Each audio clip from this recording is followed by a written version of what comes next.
What's going on, guys? My name is BJ and this is Praska Boys Garage. Now today I'm going to show you how you can make money selling Chinese ATVs. Now you probably don't know this about me, but my shop is a self-funded hobby shop. I do not take money out of my family budget in order to supply the things I need to build inside here. What I do is I actually acquire anything that has a small engine, lawnmowers, weed whackers, dirt bikes, four-wheelers, whatever it might be.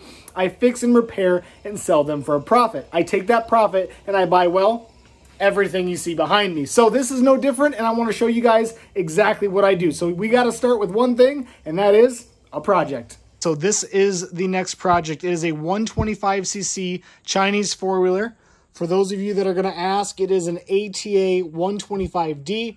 Brand is Teo and manufactured in May of 2012. So at the time of this video, it has been 8 years since this thing was manufactured. So I have spent a whopping $150. It came with the plastics and everything you see in front of us. So let's talk about why I bought it and why I thought it was worth $150. I gotta say, guys, when it comes to buying these Chinese ATVs, beggars can't be choosers. There's going to be a lot of crap that's out there that's going to sell for equal money. There's going to be better things that sell for less money. All I want to make sure is that I stay within the guideline of the budget, and that way I can make a profit at the end of the day. So here's why I bought this 125cc. What I see is a complete ATV. And what I mean by complete is not that it's running and looking good and everything else. Complete is in it has all the parts on it. We've got tires or rims, we've got a motor and exhaust, and we have plastics. Because when you go to rebuild one of these things and actually sell it for profit, those are the most expensive items. Plastics are easily going to run you $150, if not better. You've got $100 in tires, and then the motor itself is a brand new one's a couple $100. You may be able to find a used one, but you're still looking at $50 to $100. So since it has all those things, I can check off all the big expenses I'm going to run into. So just with all that alone, I think the $150 is justified for the asking price. But on top of that, you guys remember, it's a 125. This is a much bigger, faster, heavier duty four-wheeler that has forward and reverse. It's not a 110 that's only centrifugal clutch forward. This is actually for a bigger rider, which means it's going to bring more money. With all that being said, it's still not worth anything more than what I've paid for it unless we can get it running. So that is what we're going to do. I'm going to put you guys in the stand. We're going to start diagnosing some issues and see if we can't get this thing to turn over. So as you can tell on camera, the carburetor's actually been disconnected. So someone's been working on this before. The guy I bought it from said that it was running when he lived down in Texas. He moved up here to Iowa and it would not start. So I'm assuming he kind of started troubleshooting a little bit. So since we are going to be cleaning this carburetor at a minimum, if not replacing it, I'm just going to go ahead and take it off and get it out of the way.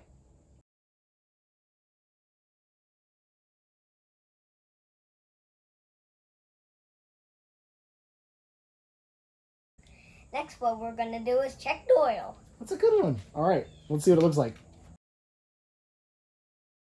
Look at that. Not too bad. It was low. Yeah. It is on the low side, but we'll be replacing that anyway, so that's all right. I think there's enough to at least turn the motor over. So let's go ahead and grab a battery and see if this thing can't crank.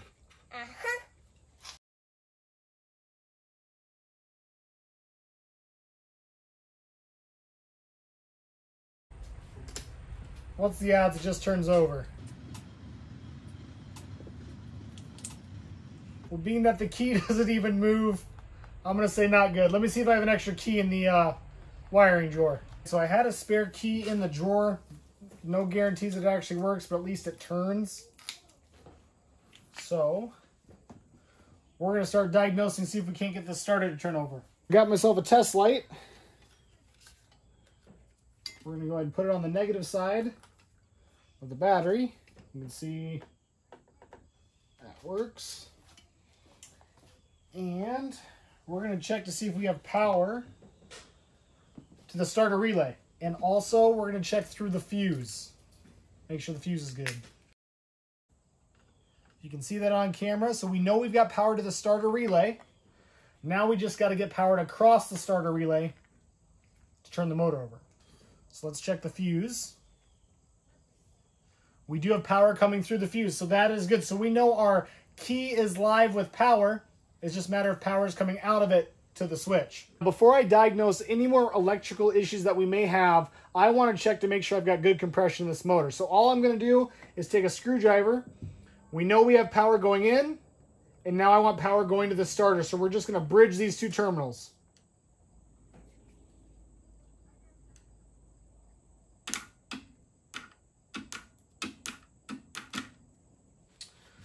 Okay, that's not a good sign. It means we might have a bad starter. The motor is not turning over.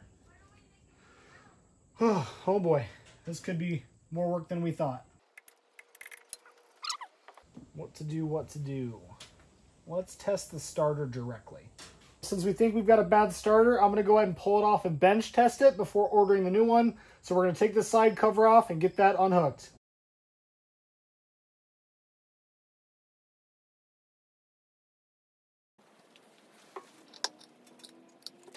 I've never had one fight me this hard before. It's almost as if it's bound up.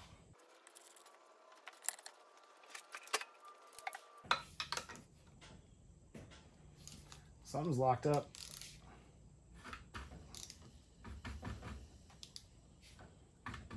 Oh man.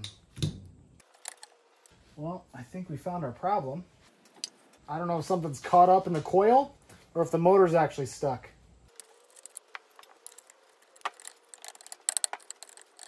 Oh, there we go. Well, it's not bound up, which means it's probably the motor.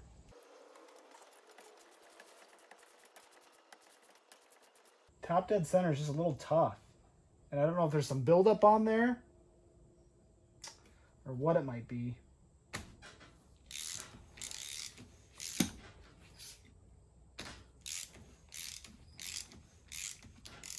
Yeah, something's inside that's getting caught. So it's not the starter. The starter works, so that's good. Kind of. Now we got a top end issue. Well, guys, there's just nothing left to do besides pull this motor out because we've got to investigate and see what's going on. Sometimes that's just what happens when you buy an ATV that's been sitting for a while. You never know what you're going to run into. And in this case, it's now motor trouble.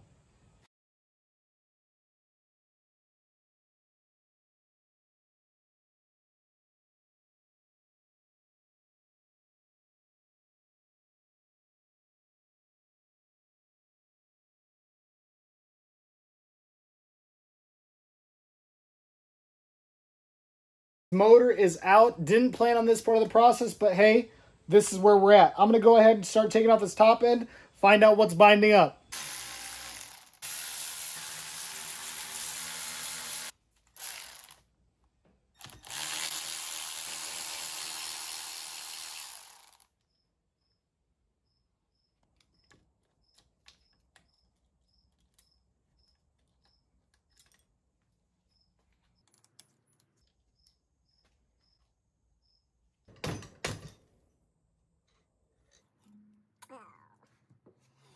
Okay, well, that explains a lot.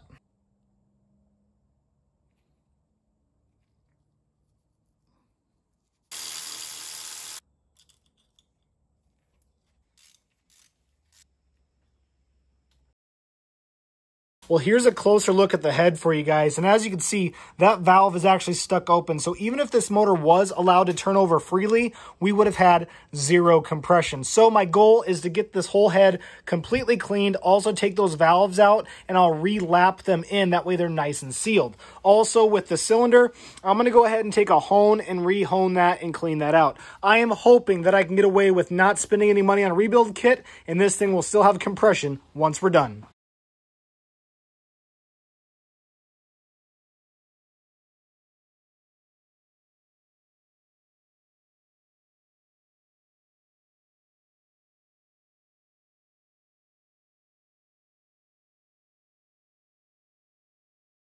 This thing is so crusty and nasty. It's got to be sitting for a lot longer than he told me. But at least this one looks straight.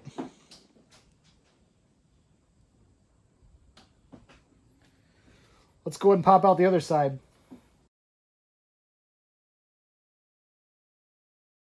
That was not too bad, other than it being completely disgusting. It is 100% taken apart. So now I'm going to spend some time off camera and actually just clean all these parts up. When I come back, we'll talk about lapping in the valves and honing this cylinder. Guys, as you can see, I'm back from cleanup and I spent a lot of time getting this thing prepared. But before we start putting it back together, I'm going to go ahead and grab this cylinder and take it off, as well as that piston, because what I'm going to do ultimately is tilt this case up and fill it up with diesel fuel. That way it can start breaking down some of that oil that's still left inside before ultimately flushing it and putting new oil in it.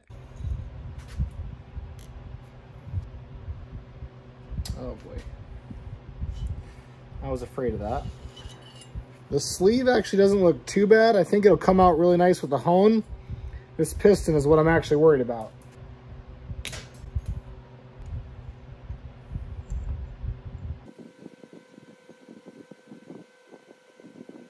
So you can see all this buildup. Those rings are actually seized in. This thing wasn't going to have compression even if it would spin. I'm not sure if this will come back or not, but we're going to do our best. As you can see, the motor is now in an upright position. I also took this hose and attached it to that crankcase breather. That way we don't have diesel just pouring out of it. So all that I got left to do is fill this thing up with diesel to the top.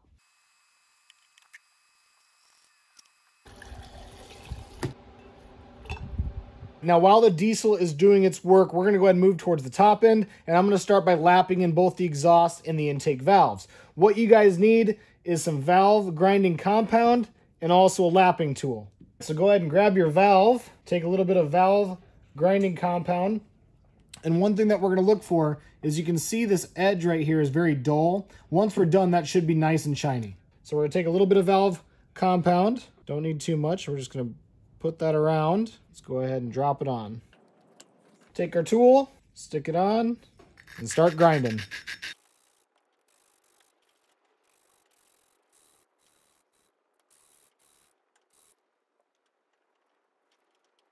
And when you're done, your result should look something like that.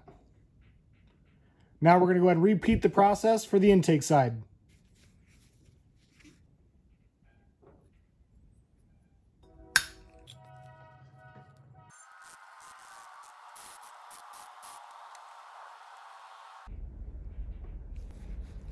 Let's go ahead and get the valve secured. So I got to put the seal on, and then we'll go ahead and take the exhaust valve, put her through. We've got our spring seat, all right, inner spring, outer spring, and then we've got the spring cap. All right, once we've got all that set up, I'm going to take my spring compressor and we're going to start compressing the springs down. That way we can get the keepers on. Here's the tricky part. Now we've got to get our keepers to sit right inside there. There's one. That's the easy one. You can do this by hand. These springs aren't that tough. So if you find that that method works better for you, you can always do that too. Both keepers are now secured right around the valve. So all it is repeat to the other side.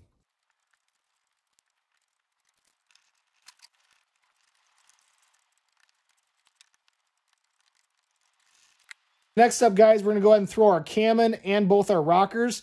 Now, if you were not keeping track of the rocker orientation, which one was exhaust and intake, don't worry, they are the exact same, so it does not matter what side they go on. So with a good helping of Ingeley assembly lube, we're going to go ahead and put this back in the top end.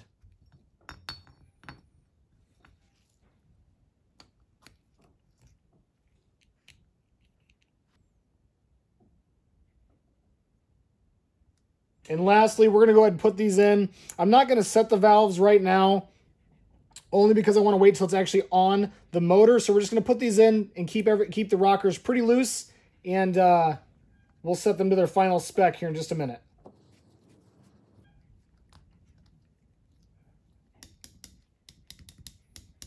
That's going to be it for the head assembly. Now we're going to go ahead and move on to honing that cylinder sleeve. I've got the cylinder set up in the vise, and I just want to show you real quick a close look at this sleeve. It's not too bad. I mean, it's definitely beat up. It looks like it might have been starved a little bit for oil at one point in its life, but I'm pretty confident this hone will clean it up. So I'm going to go ahead and first get some brake clean and clean that out, and then we'll get our hone ready.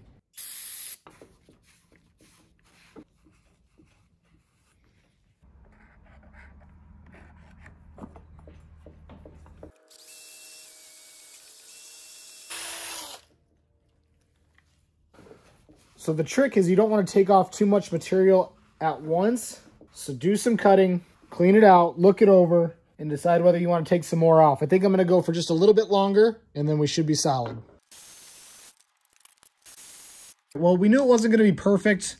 If it was me and I was actually keeping this, I would probably spend the $30 to $50 on the actual rebuild kit for it. But for what we're trying to accomplish, the crosshatch looks good. It's got that pitting in it, which there's just really nothing we can do about that. So I'm just hoping that it holds some pretty decent compression once we're done. The last thing I got to do is see if I can't get this piston to work for us. And I've got it sitting in the diesel fuel, so I'm going to take it out now, give it a nice thorough cleaning, and we'll see what we've got to work with. Now, I would say the piston turned out pretty good, better than what I had anticipated. You can see the scarring on both sides here and here, but overall it's not bad. Now, I do have a concern with the rings because these two are still seized. The scraper ring came free, but not these. So ultimately, we should be replacing the rings, but I'm gonna look around my shop and see if I have any extras, and also I'm gonna get these off so I can final clean it before we put the new ones on.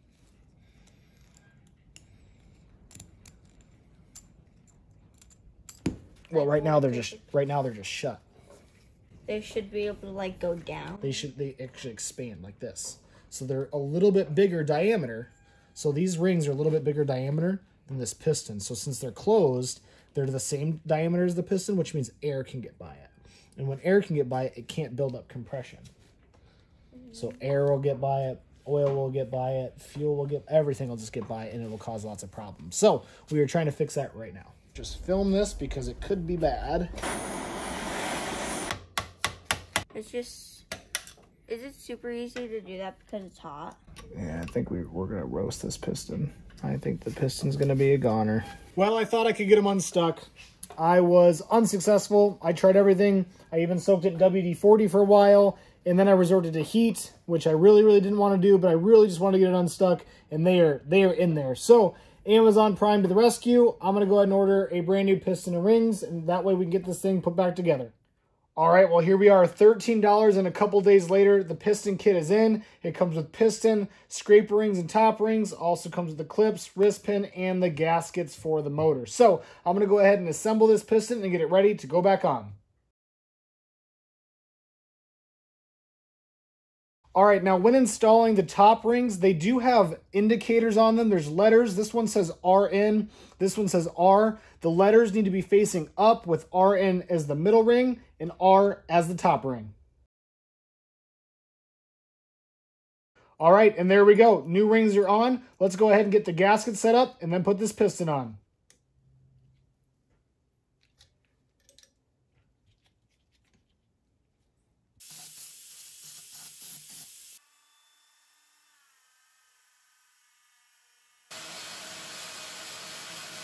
We got the new surface all clean for that gasket. Let's go ahead and throw those rods back on.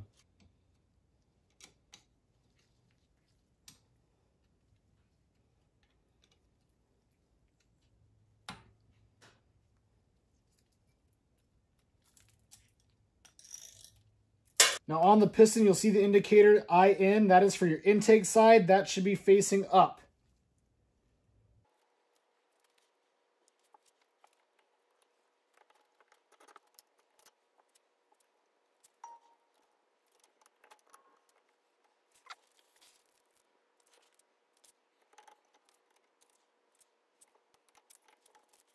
I'm going to grab some gasket sealer, go ahead and put it around the surface area here. That way it marries up to this gasket and we have no leaks once we're done.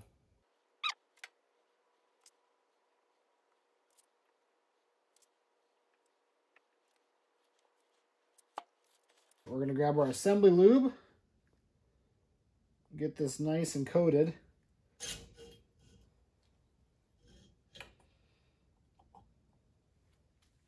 Now our goal is to pinch these rings and simultaneously slide it down the cylinder.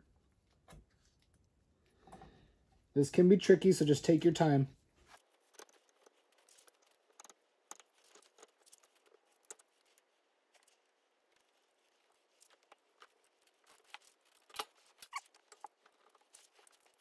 Let's get this on to hold it in place.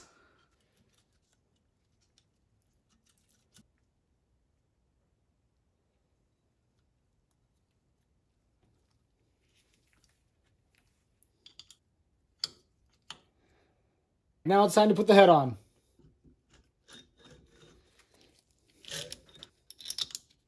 One thing to keep in mind when putting these two side bolts on, don't torque them down all the way. We're just putting them on snug enough to keep everything together. We'll ultimately torque those down when we do the head bolts.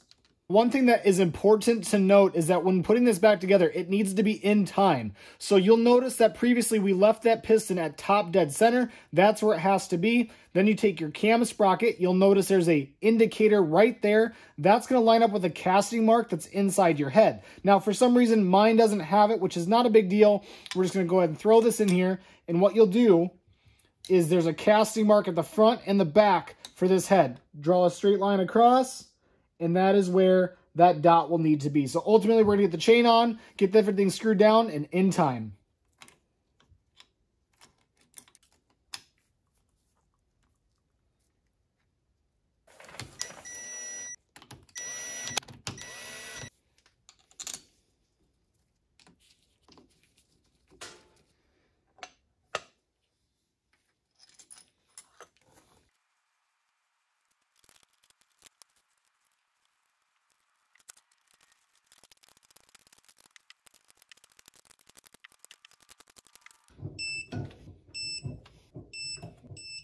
Now it's time to set the valves. We're going to start with the intake side.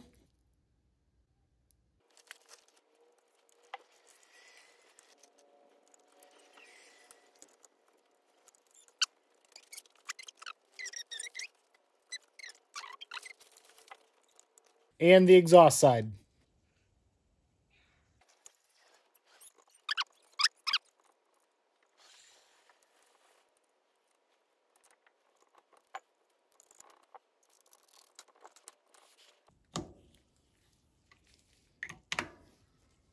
Time to add some oil and see how we did. I'm going to take the wire coming directly from the starter. I'm going to hook it up to the positive side of this battery. So next what I'm going to do is take another wire, go from the negative side of the battery and strike it against the housing of the starter. That's going to ultimately allow it to turn over. I understand I'm using a red wire, but keep in mind for this example, this should be green. It doesn't matter. We're just grounding it. Well, this is where we're going to test out all of our hard work and see if it was worth it or not. So what I'm going to do, strike that starter and it should turn over for the first time.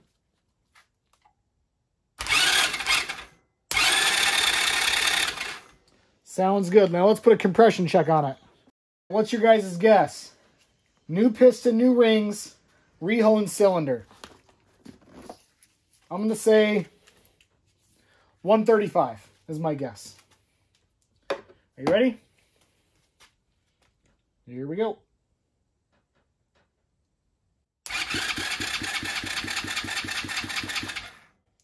Woo, look at that, 150.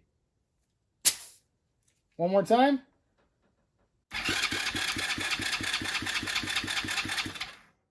Guys, that's 150. We're going to take that. That is awesome. So now I know the motor is back in good shape. We can throw it back in the ATV.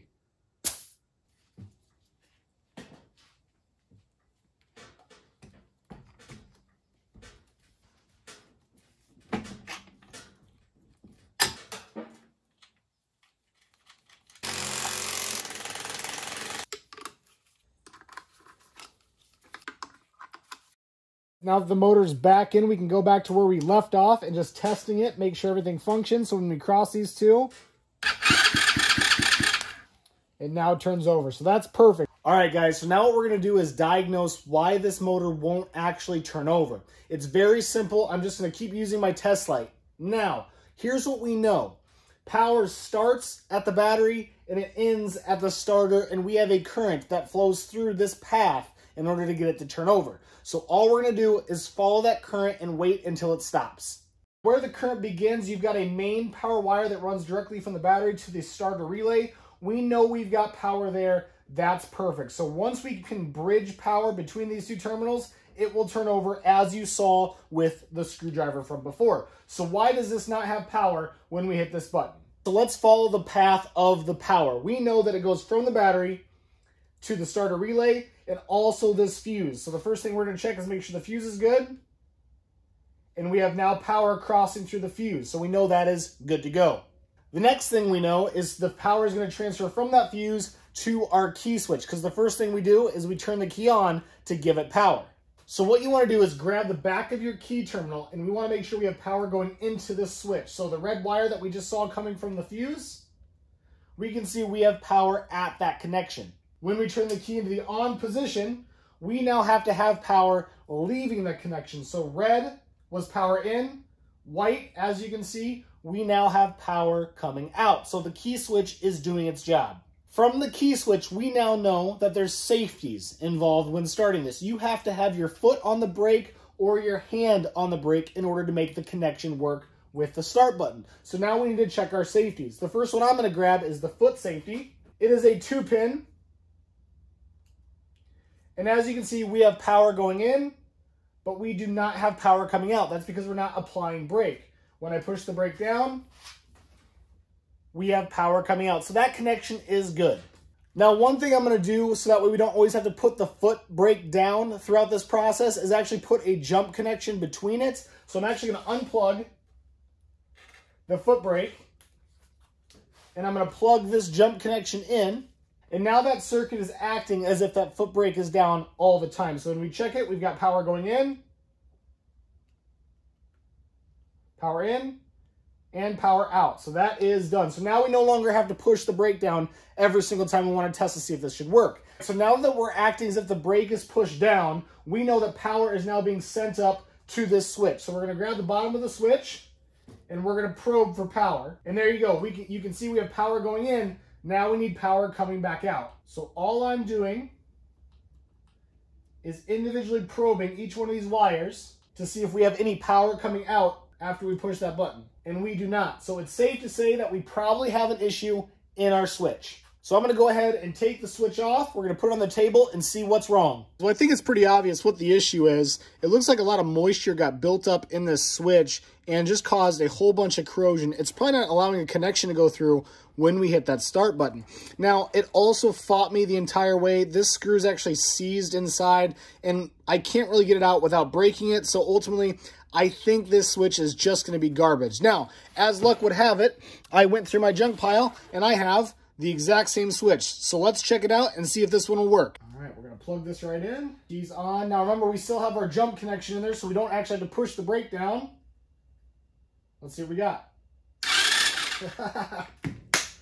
Woo! All right, that is awesome. So what's the odds we have spark? Let's check it out. It's not likely it's got spark. This is one of the big issues that we usually run into, but let's see if we get lucky for once. All right, let's try it right there. Oh my God. This thing's gonna run. Let's put some fuel in it. All right, throw a little starter fluid down there. Come on, here we go.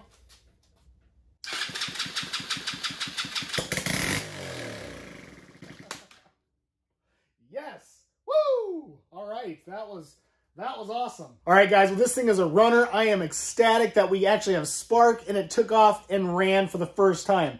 So now we've got to make sure that it continues to stay running. So we're going to adjust our fuel systems and our carburetor. Now, when it comes to this carburetor, my plan and intention was to clean it and see if we can't bring it back to life. Unfortunately, this is a California emissions carburetor. And what that means is this bowl is riveted on and it's not serviceable. Of course, we could probably drill those out, retap and put it on, but for a $15 carburetor, it's just not worth it. So for us, this is garbage.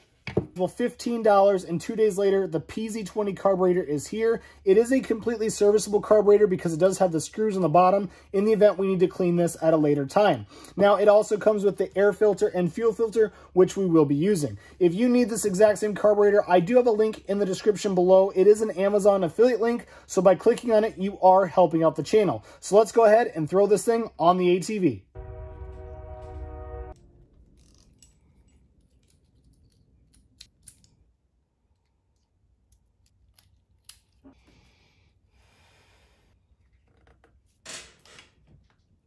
I've got some recycled fuel line and a new fuel filter. We're going to go ahead and throw this on. Oh, I got a gas leak. Shoot. Big fuel leak out the fuel tank. Crap. That's what we get for reusing old fuel lines. Well, the bad news is we made a complete mess of gasoline everywhere. The good news is that from the filter to the carb, there's no leaks, and I know that bowl is now filled up. So let's still see if it'll run.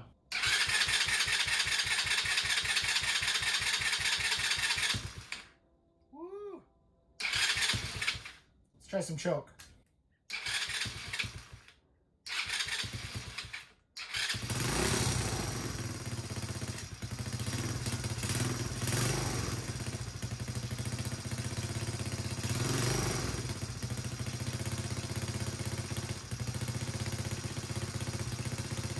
Let's go!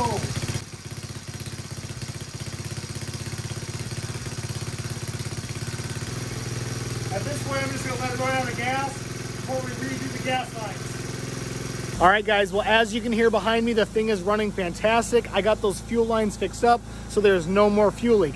Now, we are going through a break-in process because we did a top-end rebuild. I want to make sure the motor is nice and broken before we just start goosing it and driving this thing everywhere. So what I'm going to do is let the thing idle for a long period of time, rev it up, let it idle, rev it up, kind of do that over the next half hour to 45 minutes. Once that's finished, we will go ahead and change the oil, button up a few more things, and then we'll start riding the thing.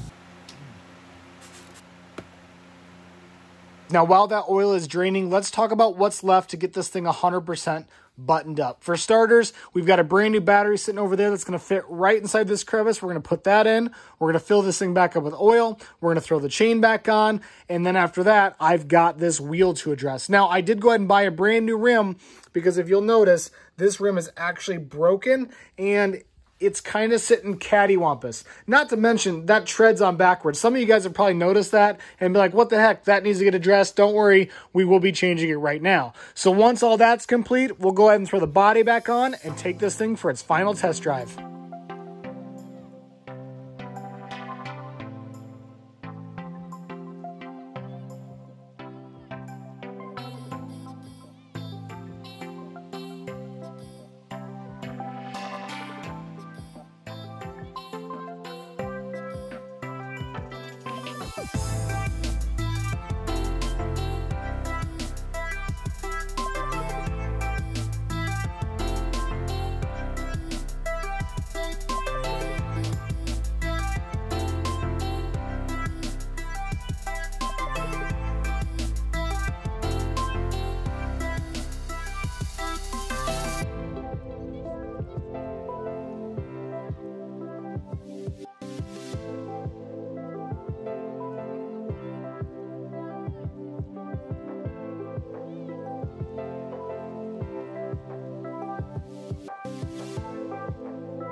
All right, guys, well, I'm calling this 125cc a wrap. The project for now is done. We're going to move on to trying to get this thing sold. Now, is it perfect? No. Does it still need some things? Yes, of course. But for what we're trying to accomplish, we've done that. It runs, it starts, it moves in forward and reverse. I'm happy with the end results. So let's talk about the money. So for starters, we spent $150 on the core for the ATV when we picked it up off Facebook Marketplace originally. I spent $13 on the piston and rings, $15 on the brand new carburetor, air filter, and fuel filters, $20 for new battery, $32 for the rims, and we're going to call it $10 for shop supplies. We'll chalk that up to the oil, the gasket sealer, carb cleaner, the stuff we've used to replenish in my cabinet. So all in all, we're invested $240 to get this thing running. Now, where I live, an ATV like this is valued at about $500 in its current condition. With that being said, I'm in at $240, so if I sell it for $500, I'm going to make a profit of about $260. Now, I do have an average of 12 hours invested into this ATV to get it to this point. So if you take the $260 divided by 12 hours, That's roughly a little bit over $20 per hour. Now, if you're doing this as a full-time job, $20 an hour is not very good. You should be double, if not triple that amount when working on stuff in your shop. But this is my hobby. I do this for fun, whether I'm getting paid or not. The money I make is going right back in to my future projects. So if you guys want to be informed when the next project comes out, just to give you a little sneak peek, I need you to do two things. One, like this video. Let me know you enjoyed the content. And the second thing, make sure to subscribe because it is the only way I can guarantee I will see you on the next one. Always do it on my own, so I gotta get through it. And the only thing I know is to love what I'm doing. Never give up, never slow, till I finally prove it. Never listen to the no's, I just wanna keep moving. Keep my head up when I act, head up, that's a fact. Never looking back, I'ma keep myself on track. Keep my head up, staying strong, always moving on. Feel I don't belong, tell my thoughts to move along. Push myself to be the best, die with no regrets. Live with every breath, see my message start to spread. And I had so many dreams, then you hit your teens. Life ain't really what it seems, try to find out what it means. Always do it on my own, so I gotta get through it. And the only thing I know is to love what I'm doing. Never give up, never slow, till I finally prove it. Never listen to the no's, I just wanna keep moving. Yeah, I put out all this art, it's my only medicine. Yeah, everything I do, I'm just being genuine. Yeah, I'm sick of being screwed. Let's do one more lap. Yeah, I do just what I do, and I hope you let me in, yeah.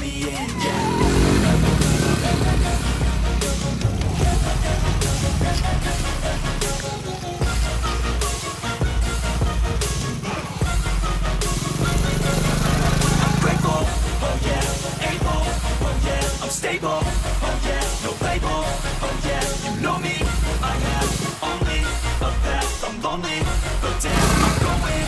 I don't want no fake love, I want the real stuff. Everybody listen up, cause I'll only say it once. I'll show you all the path, if you want it bad. I'll show you where it's at, yeah, how you can get it back. Yeah, cause I ain't doubt, never just kill it. done. Good I'll job, be dude. number one, working You're a maniac. till I get just what I want, yeah. Doing donuts in the grass? Fatal like a gun. You trying to break it already? I'm gonna shoot until I fall. I don't know about that. You're going really fast. I think for a 6-year-old, we probably need to turn the speed down. Yeah, I was going at full speed when I was going to the shop. When you're going, yeah, you were. What about when you did the donuts? Were you full speed on the donuts? Nope. No. That was what, half speed? Did the donuts scare you a little bit? How fast you hit them? Yeah, you handled them like a champ, though. Good job. Mm-hmm. All right. Well, on to the next one, right? Give me a thumbs up.